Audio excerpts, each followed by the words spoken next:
Welcome to the Subspace Highway Cooking Show.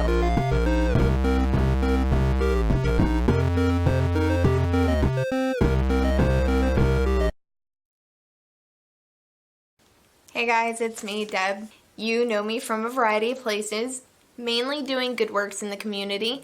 Well, now I also have a YouTube channel, and it is based around recreating all of your favorite video game-based foods. I wanted to combine my boyfriend's love of gaming with my love of cooking.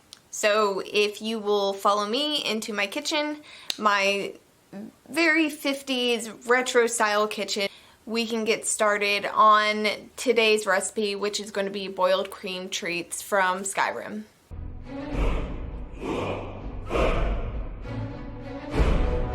So Skyrim is the first game that I have ever played that has allowed my boyfriend to experience my ADD in its full capacity. After a short time of avoiding battle to chase butterflies, I could see the hope dwindle that we would ever potentially play games together ever again. While fighting dragons might not be for me, baking seems to be a little bit more in line. So I actually made this recipe about over a month ago at this point, and we're all going to be really kind and pretend that I haven't had to reshoot this, edit it, cut it all, and reshoot it again several times or so. I actually think the recipe turned out really well. It is a recipe I created myself, aside from the basic Danish recipe of it. I got some pretty decent reviews from my friends. And then I got a few more notable reviews.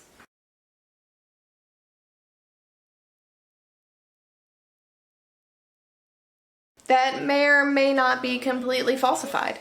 So before we start, here is what you're going to need.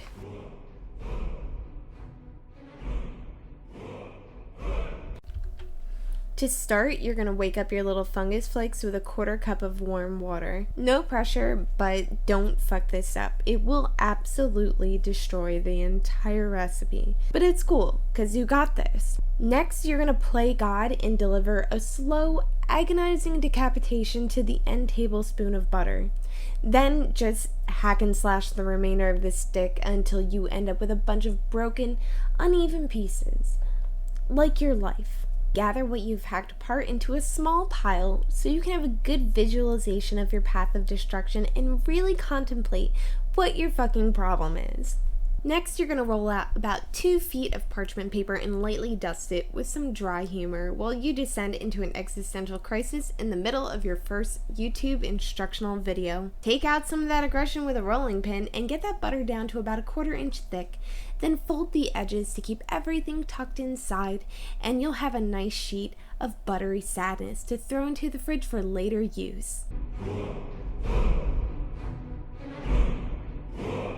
Well, before this becomes too painfully Freudian, we're going to rail a big line of happiness and mix all of our dry ingredients together. Let's just bang these out real quick because there's still about 3.5 minutes worth of audio content to fill, and it's not that interesting.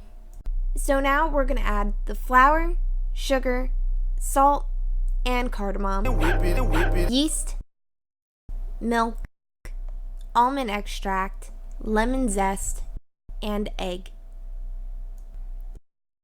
And here's a baker's reenactment of how my life gets fucked by minor inconveniences.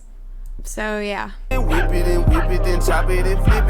Mush those extra tablespoons of butter into your floury mixture like a toddler.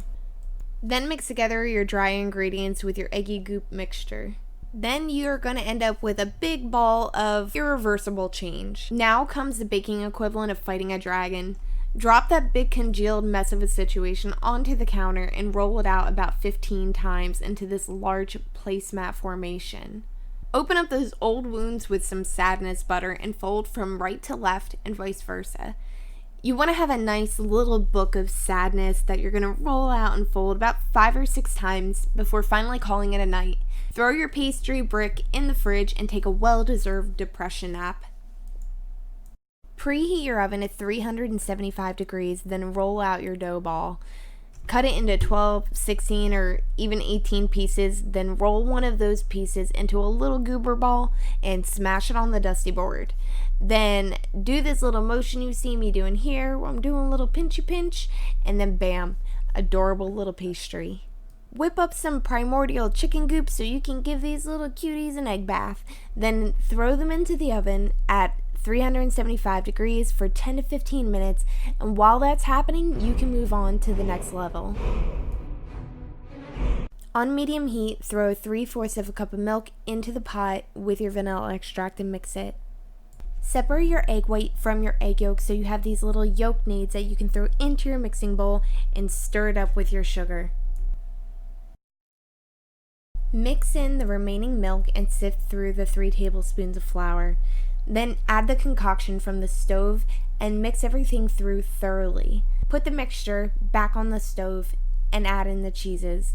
This is essentially the in-game equivalent of alchemy, and by the time you're finished, it should be a thick, creamy texture that looks like this.